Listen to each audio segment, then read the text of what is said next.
Включваме директно Владко Начевски на пряката ни линия от Македония. Той е приятел на музикантите, които са свирили в този клуб Пулс. Здравейте, господин Начевски. Здравейте. Съболезнования първо.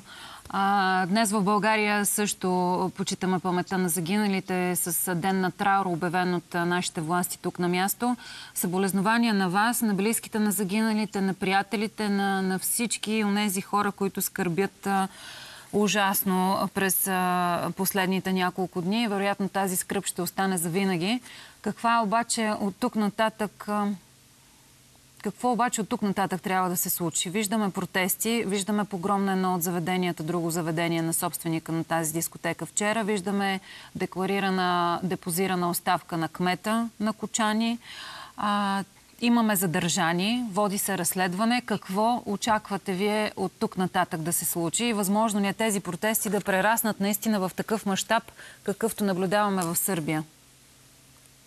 В момента трябва да дадем подкрепа на правителството да се бори с криминала и корупцията и след като приключи тези неща, тогава от морален чин трябва някой да подаде оставка. То го направи вече кмета на Делчево. В момента има много пропуски. Пиротехниката трябва да се провери коя фирма е доставила и защо има пиротехника в обикновена къща, коя не е ни дискотека, не е ни кабаре. В момента трябва да се изследват всички заведения в Скопие, за да няма други потенциални жертви. Защото въз основание на тези 30 години Македония стана бандитска държава.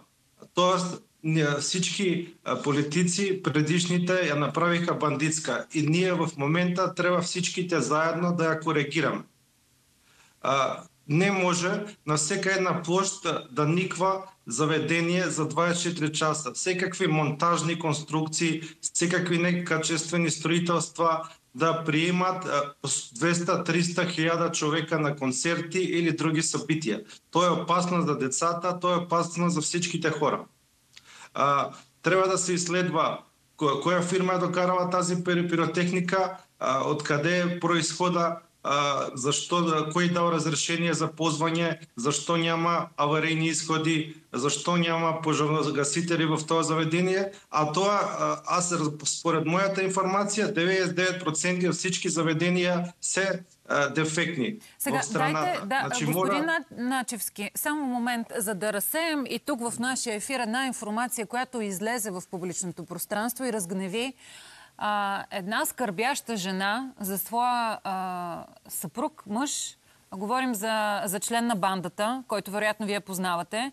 Излезе информация, че бандата един вид групата са внесли тази пиротехника. Това обаче беше категорично отречено от дамата, която писа в социалните мрежи и каза, че това е невярно. Да, моята сестра беше журналист и уредник на едно списание в Македония известно. Тя ги промовираше групата и групата беше една от най-известните, които правяха хубава атмосфера. Те си искали просто да направят шоу-програм. Но фирмата, която го организира това нещо, не може, абсурдно е музикант да вкарва пиротехника. Абсурдно е. Значи той само пее. В момента трябва да се види коя е тази фирмата, коя я докарала тази пиротехника и да се видят тия аномалии.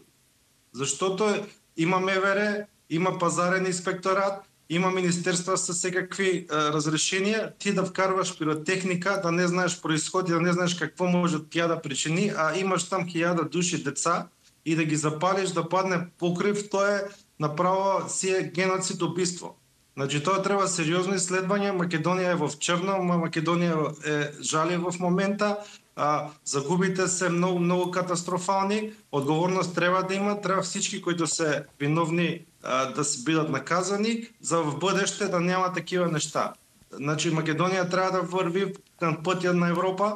Трябва да бидем част от Европа, където ще няма граници, където ще има само една държава, тя ще се казва Европейски съюз. В Европейски съюз такива импровизации не трябва да има. И още нещо, господин Начевски. Говорим за протести, говорим обаче и за собственика на дискотеката. Вчера по време на протест имаше погром над негово друго заведение. Видяхме го и на кадри. Какъв е този човек? И с нашия специален пратеник на място, журналиста Мариета Николаева, това говорихме преди малко, че всъщност за нея е било интересно какъв е този човек, собственик на тази дискотека? Имал ли е политически гръб? Какво знаете за него?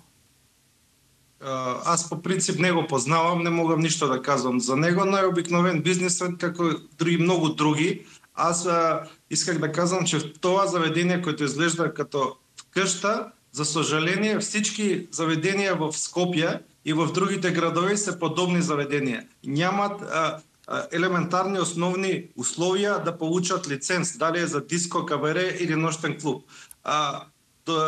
За съжаление, трябва да има сериозен контрол, трябва да се изследват всички строителни градби, дали са адекватни да приемат 200-300 хиляда човека.